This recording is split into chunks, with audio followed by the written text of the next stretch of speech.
Good evening to all of you. तो बच्चों, स्वागत करता हूं आपको हमारे चैनल चंडीगढ़ डिफेंस एकेडमी पे। तो जैसे कि हम सब जानते हैं कि फिलहाल हम पॉलिटी की सीरीज को आगे बढ़ा रहे हैं भाई, ठीक है। और काफी हद तक हम पार्ट यूनियन है वो कवर कर चुके हैं। इसके अंदर जो इंपॉर्टेंट आपका पार्ट बचता है वो आपका बचता है प्रेसिडेंट का और वाइस प्रेसिडेंट का, और इसके बाद आपके आते हैं जुडिशरी का, ठीक है। तो इस लेक्चर में मैं आपका प्रेसिडेंट ऑफ इंडिया का पूरा पार्ट कवर कर दूंगा, और जो कंटेंट्स हम बेसिकली स्टडी करेंगे इस चैप्टर के अंदर वो बेसिकली आपके आएंगे। सबसे पहले तो हम डिस्कस करेंगे प्रेसिडेंट ऑफ इंडिया, इसके रिगार्डिंग भाई कौन सा आर्टिकल है, ठीक है। तो आर्टिकल नंबर अगर मैं बात करता हूं तो 52 जो है वो आपका प्रेसिडेंट ऑफ इंडिया बताता है। फिर आता है इलेक्शन ऑफ द प्रेसिडेंट, ठीक है। तो इसमें प्रोपोर्शनल रिप्रेजेंटेशन का मुद्दा पड़ेंगे, ये आर्टिकल नंबर 52 है भाई, ठीक। पावर्स क्या क्या प्रेसिडेंट के पास है, प्रेसिडेंट को हटाया कैसे जा सकता है जिसको बोला जाता है इम्पीचमेंट ऑफ द प्रेसिडेंट। और फिर आता है कि हमारे इंडिया के अंदर अभी तक यानी 2000 करंटली अगर मैं बात करता हूं 23 के अंदर, तो हमारे अभी तक के प्रेसिडेंट कितने कितने हैं और उनकी क्या क्या विशेषताएं रही है। तो सबसे पहले अगर हम डिस्कस करते हैं भाई, तो president of India article number 52 आपका बताता है part 5 head of the Indian state, और हम कह सकते हैं कि he is the political head, ठीक है। पहला सिटीजन होता है भाई इंडिया का, और सुप्रीम कमांडर होता है तीनों आर्म फोर्सेस का, जिसकी हम तैयारी कर रहे हैं नेवी, एयरफोर्स और आर्मी का। सैलरी अप्रोक्सीमेटली 5 से 5.5 लाख रुपए के आसपास पर मंथली होती है भाई। एलिजिबिलिटी क्या है, citizen of India 35 years of age, और ये सेम एज होती है भाई आपकी गवर्नर की भी, ठीक है। तो गवर्नर बेसिकली आपका स्टेट का पॉलिटिकल हेड होता है, और प्रेसिडेंट की अगर मैं बात करता हूं तो वो होता है कंट्री का political head. Qualified for the Lok Sabha member and should not hold any office of the profit. तो ये बेसिकली प्रेसिडेंट ऑफ इंडिया की बेसिक क्वालिफिकेशन है। अब आता है election of president of India, ठीक है। आर्टिकल नंबर 54, 52 के बाद 54 बताता है कि जो प्रेसिडेंट ऑफ इंडिया है उसका इलेक्शन कैसे होता है। तो इलेक्शन की अगर मैं बात करता हूं तो हम पहले भी थोड़ा बहुत डिस्कस कर चुके हैं कि हमारे देश के अंदर दो टाइप के इलेक्शन होते हैं। एक होता है आपका डायरेक्ट इलेक्शन, ठीक है। तो डायरेक्ट इलेक्शन की अगर मैंने बात करी है तो एफपीटीपी, ठीक है। एफपीटीपी होता है आपका first pass the transfer post system, जिसमें हम सब चुनते हैं, ठीक है, यानी जनता चुनती है। और दूसरा होता है इनडायरेक्ट इलेक्शन, जिसको बोला जाता है प्रोपोर्शनल रिप्रेजेंटेशन सिस्टम। ये आपकी राज्यसभा, वाइस प्रेसिडेंट और प्रेसिडेंट के इलेक्शंस के अंदर यूज किया जाता है, ठीक है। और राज्यसभा और लोकसभा की स्टेट असेंबली और दिल्ली जो पौंडीचेरी है, इनके इलेक्टेड मेंबर्स होते हैं, ना कि नॉमिनेटेड मेंबर इस इलेक्शन के अंदर शामिल होते हैं, ठीक है। और 17th कॉन्स्टिट्यूशन अमेंडमेंट एक्ट था 1992 का, दिल्ली और पौंडीचेरी का, जहां पर हमने ये चीजें देखी गई थी। एक मिनट, हाँ, ठीक है। सिंगल ट्रांसफरेबल वोट सिस्टम होता है, और कह सकते हैं सीक्रेट बैलेट सिस्टम का हम यहां पर प्रयोग करते हैं। एग्जाम्पल के तौर पे हम एक सिस्टम लेके आए हैं कि सिंगल ट्रांसफरेबल वोट की अगर मैं बात करता हूं तो इसमें प्रेफरेंस सिस्टम फॉलो किया जाता है। यानी अगर मान के चलो पहला राउंड है, और एक वैसे इसका जो फॉर्मूला होता है प्रोपोर्शनल रिप्रेजेंटेशन का, वो आप ये लेके चलो भी, फर्ज करो भी टोटल आपके 200 सीटें हैं, ठीक है। और जो इसके अंदर कैंडिडेट खड़े हो रहे हैं, ठीक है, वो आपके हो रहे हैं 4, ठीक है, 4 कैंडिडेट खड़े हो रहे हैं, ठीक। तो total number of votes polled divide by the total number of candidates, ठीक है, +1 और बाद में +1। तो ये आपका फॉर्मूला इसमें यूज किया जाता है। तो इसका अगर हम करेंगे तो 5 हो गया ये आपका, ठीक है। तो ये 5 4 द 20 40, तो यानी 41 सीट्स जो इनमें से ले गया, जितने कैंडिडेट्स खड़े हुए हैं इसके अंदर, ठीक है। मतलब अगर 4 सीटें हैं तो 4 सीटों के ऊपर जितने कैंडिडेट 41 सीट्स जो ले जाएगा वो बंदा इसमें जीत जाएगा। एग्जाम्पल के तौर पे हमने इसके अंदर भाई 100 टोटल वोट्स लेके चले हैं, ठीक है। तो जीतने के लिए अगर मैं बात करता हूं तो आपके भाई अगर 2 मेंबर्स हैं, ठीक है, यानी अगर मान लो 2 ही कैंडिडेट्स खड़े हो रहे हैं, तो उसके अंदर से जो 51 वोट्स ले गया वो आपका जीत जाएगा, ठीक है। यानी 1 एक ही सीट है, 1 + 1 नीचे आ गया आपका 2, ऊपर आ गया 100 + 1। तो इसके अंदर जिसके पास 51 वोट्स होंगे भाई वो जीत जाएगा, ठीक। तो अब अगर मैं बात करता हूं भाई, पहली जो राउंड होता है उसके अंदर एक को 40 वोट्स मिलते हैं, एक को 20, एक को 10, एक को 30, ठीक है। तो इसके अंदर हमने देखा भी रविंदर, सचिन, अंकित, रविंदर और आदित्य, ये 4 लोग हैं भाई, ये हमारे स्टूडेंट्स के नाम है। तो इनमें से हमने इन चारों को खड़ा कर दिया है भाई इलेक्शंस के लिए, पोस्ट 1 है आपकी, ठीक है। तो इसके अंदर भाई सबसे ज्यादा वोट आए भाई किसके, सचिन के। उसके बाद 20 वोट आए आपके अंकित के, 10 वोट आपके आए रविंदर के, और आदित्य के आए 30 वोट। तो जो रविंदर था वो पहले काउंटिंग में बाहर हो गया। ये प्रेफरेंस वाइज है, मतलब अभी सभी को एक प्रेफरेंस सिस्टम मिल गया है, जिसके अंदर पर्ची के ऊपर ये चीज मेंशन है कि भाई आपके 4 कैंडिडेट्स हैं, इन चारों कैंडिडेट्स को आपने प्रेफरेंस देनी है। तो ये अभी जो 40 वोट मिले हैं, यानी 40 वोटों की सबसे पहली प्रेफरेंस थी सचिन, 20 की पहली प्रेफरेंस थी अंकित, 10 की पहली प्रेफरेंस थी रविंदर, और 30 की पहली प्रेफरेंस थी आदित्य। तो ये प्रेफरेंस वाइज सिस्टम है। तो अब जब सेकंड राउंड शुरू होता है तो सेकंड राउंड में हम ये देखते हैं कि हमने जब चेक किया भी रविंद्र के सबसे कम वोट हैं, तो ये 10 वोटिंग वाला हट गया। हमने फिर ये देखा कि जो 10 वोट थे रविंद्र के, इनकी सेकंड प्रेफरेंस क्या थी। सेकंड प्रेफरेंस हमने देखी कि भाई जो सचिन था जिसके पहले 40 थे, अंकित के 20 थे, ठीक है, और रविंदर के 10 थे और आदित्य के 33। सेकंड प्रेफरेंस जब हमने देखी तो उसके अंदर हमने क्या देखा कि भाई जो इसके 10 वोट थे, ठीक है, 10 में से जो 5 वोट थे वो उनकी सेकंड प्रेफरेंस सचिन थी, और 5 वोट की जो सेकंड प्रेफरेंस वो आदित्य था। तो यानी सेकंड राउंड की अगर मैं बात करता हूं तो सचिन के पास 45 वोट्स हो गए, ठीक है, रविंदर एलिमिनेट ही हो चुका है सेकंड राउंड के अंदर, आदित्य के पास 35 वोट्स हो गए हैं, लेकिन अंकित है उसके पास 20 ही बने हुए हैं। तो इनमें से सबसे कम वोट किसके पास है, अंकित के पास। तो इस राउंड में अंकित एलिमिनेट हो जाता है। और अब अगर हम देखते हैं थर्ड राउंड के अंदर जब आपके कैंडिडेट टोटल 3 बचे हैं, तो इसमें हमने ये चीज देखी, वो जो अंकित था उसके जो सेकंड प्रेफरेंस थी, मतलब 20 वोटों में से 10 लोग ऐसे थे जिनकी सेकंड प्रेफरेंस था सचिन, और 10 वोट ऐसे थे जिनकी सेकंड प्रेफरेंस था आदित्य। तो इस केस के अंदर थर्ड राउंड में हमने देखा कि 55 वोट हो जाते हैं आपके सचिन के, और 45 वोट हो जाते हैं आपके किसके, आदित्य के। तो हमें बहुमत चाहिए थी 51 की, तो आपका सचिन है वो फाइनली प्रेसिडेंट बन जाता है। तो इस टाइप का जो कंसेप्ट है, सिंगल ट्रांसफरेबल वोट सिस्टम है, बार बार वोटिंग नहीं होती है, जो आपकी प्रेफरेंस है उन्हीं को देखा जाता है और उसके बाद उसको प्रेफरेंस के हिसाब से दिया जाता है। तो इस तरीके से आपका प्रेसिडेंट ऑफ इंडिया है, इनके इलेक्शन होते हैं, ठीक। अब ओथ की अगर मैं बात करता हूं तो चीफ जस्टिस ऑफ इंडिया, ठीक है, फिलहाल हम जानते हैं 50th CJI है, वो कौन है आपके भाई, चलो अगर पता है तो अच्छी बात है, लेकिन फिर मैं देता हूं, ये आपके हैं जस्टिस DY चंद्रचूड़, ठीक है, ये आपके 50th CJI हैं इंडिया के। तो ये प्रेसिडेंट को दिलवाते हैं भाई, और प्रेसिडेंट ही भाई बाद में इनको अपॉइंट करता है, ठीक है। प्रेसिडेंट अपना रेजिग्नेशन वाइस प्रेसिडेंट को देते हैं, 5 साल का टर्म होता है, और इंपीचमेंट के प्रोसेस के थ्रू जो आर्टिकल नंबर 61 है वो हम स्टडी करेंगे, उसके थ्रू इनको रिमूव किया जा सकता है। तो इनका राष्ट्रपति भवन है वो ऑफिशियल रेजिडेंस होता है, और एडविन ल्यूटेंस और हर्बर्ट पार्कर के नाम से 2 लोग थे भी जिन्होंने राष्ट्रपति भवन को डिजाइन किया था और बनाया था।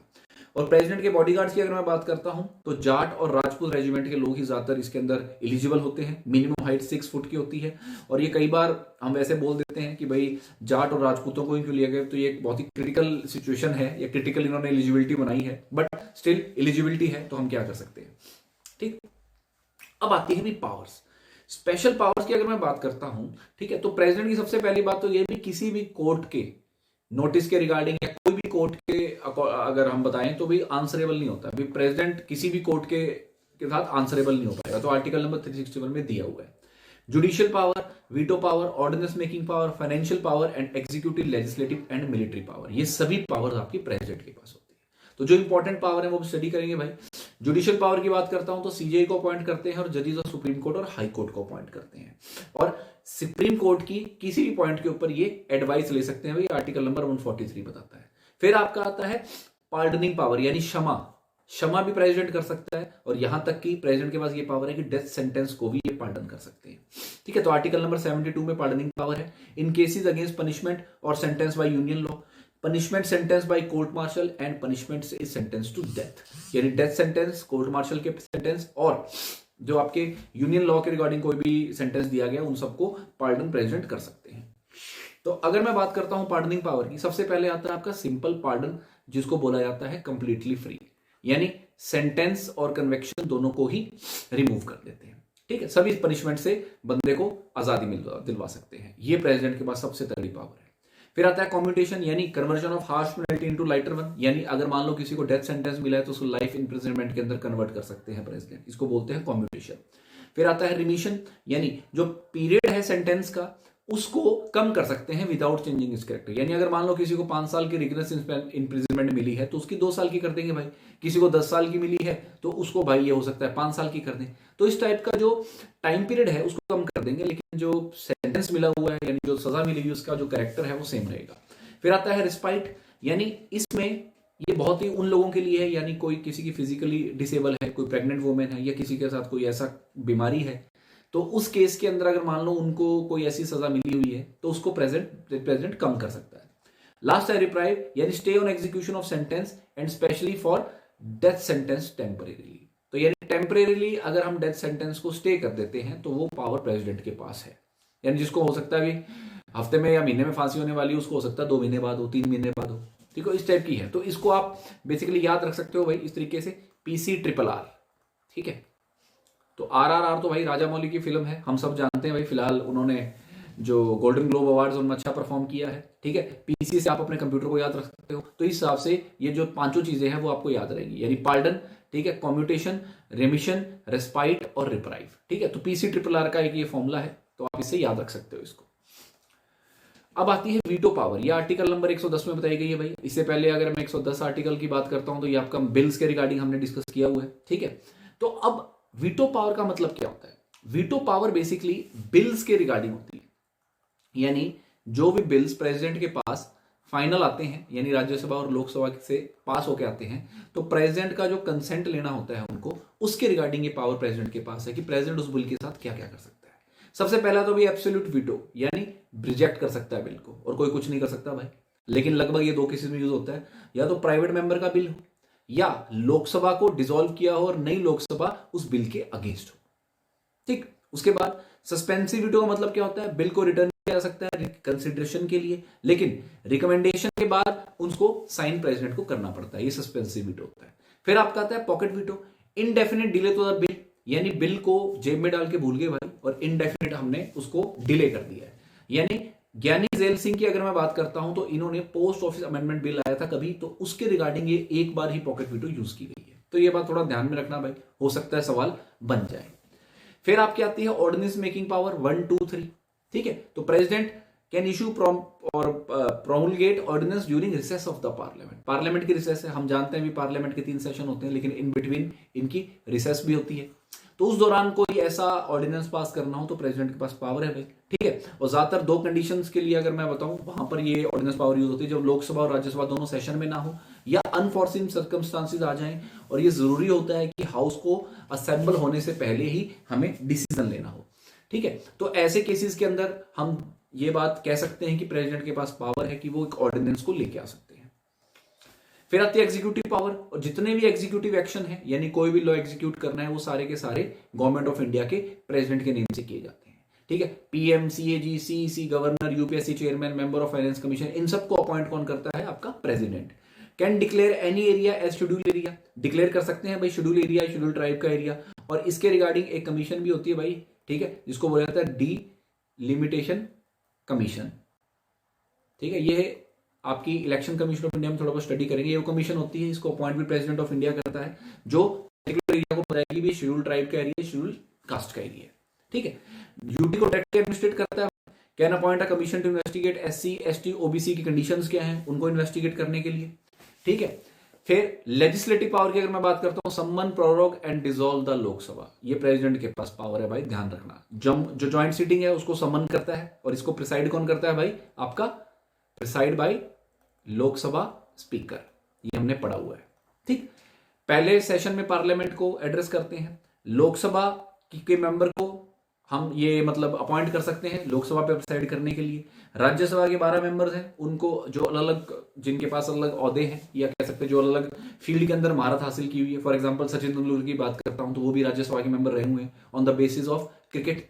क्रिकेट का उनको गॉड कहा गया ना, तो ये प्रेसिडेंट को पता है और प्रेसिडेंट ने उनको नॉमिनेट किए। ऐसे कई लोग हैं, जो 12 लोग हैं उनको प्रेसिडेंट नॉमिनेट कर सकता है डायरेक्टली, और डिसाइड कर सकता है अभी एमपी के डिस्क्वालिफिकेशन के ऊपर in consultation with the Election Commission of India. फिर financial power regarding money bill, laid annual financial statement before parliament, ये बात बजट की हो रही है भाई। ठीक है, हालांकि पढ़ती तो फाइनेंस मिनिस्टर है आपकी एफएम, बट जो फाइनेंशियल स्टेटमेंट को रखते हैं, पेश करते हैं, वो रखते हैं प्रेसिडेंट ऑफ इंडिया।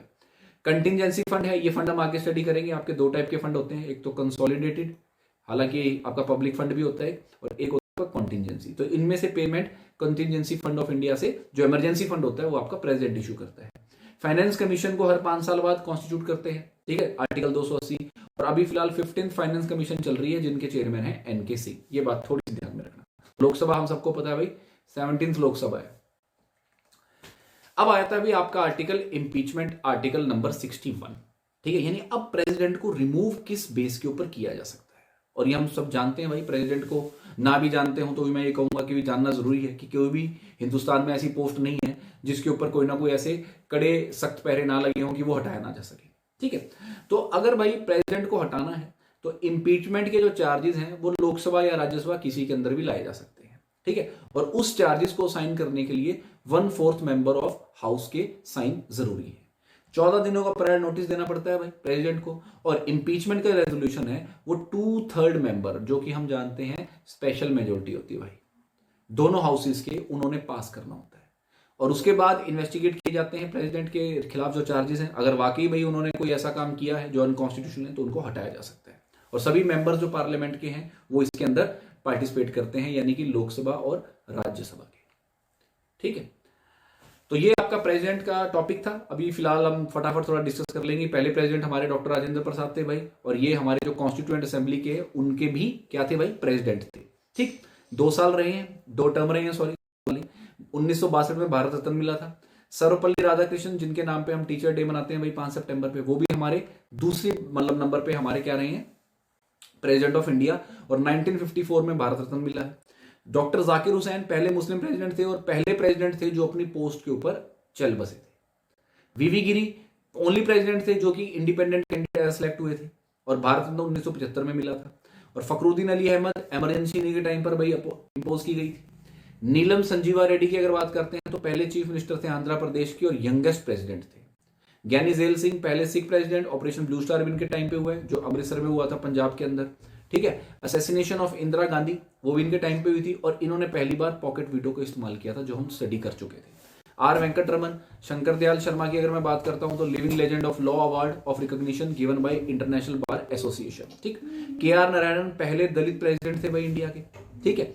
और डॉक्टर एपीजे अब्दुल कलाम जो कि मिसाइल मैन थे इंडिया के भाई, पहले साइंटिस्ट थे जो कि प्रेसिडेंट बने थे, और इनको भारत रत्न 1997 में मिला था। फिर आपके आते हैं श्रीमती प्रतिभा पाटिल, पहली फीमेल प्रेसिडेंट थी इंडिया की और पहली वुमेन थी जिसने सुखोई जेट को उड़ाया था। प्रणब मुखर्जी को भारत रत्न 2019 में मिला था। रामनाथ कोविंद, और अब फिलहाल अगर मैं बात करता हूं तो प्रेसिडेंट ऑफ इंडिया 2022, अभी फिलहाल 23 भी है तो फिलहाल 23 में भी कंटिन्यू है, ये आपकी बनी है Draupadi Murmu. She is the first person belonging to a tribal community and also the second women after Pratibha Patil to hold the office. तो पहली ट्राइबल एंड सेकंड वुमेन, तो ये बात ध्यान में रखना भाई, ठीक। And she is also the youngest person to occupy the post and the first president born in independent India. पहली प्रेसिडेंट है, यूपीएससी यहां से सवाल पूछ सकता है भाई कि पहली प्रेसिडेंट कौन है इंडिया का जो फ्री इंडिया के अंदर पैदा हुआ था, ठीक है। और प्रेसिडेंसी से पहले ये 9th गवर्नर रह चुके हैं झारखंड के 2015 से 2021 के बीच में, और काफी सारे पोर्टफोलियोज हैं जो कैबिनेट ऑफ गवर्नमेंट में उड़ीसा के अंदर इन्होंने 2000 से 2004 के बीच में सर्व की है, ठीक है। तो बच्चों ये आज का जो टॉपिक था आपका प्रेसिडेंट ऑफ इंडिया के ऊपर, ठीक है। तो मैं उम्मीद करता हूं भी आपको सही लगा होगा।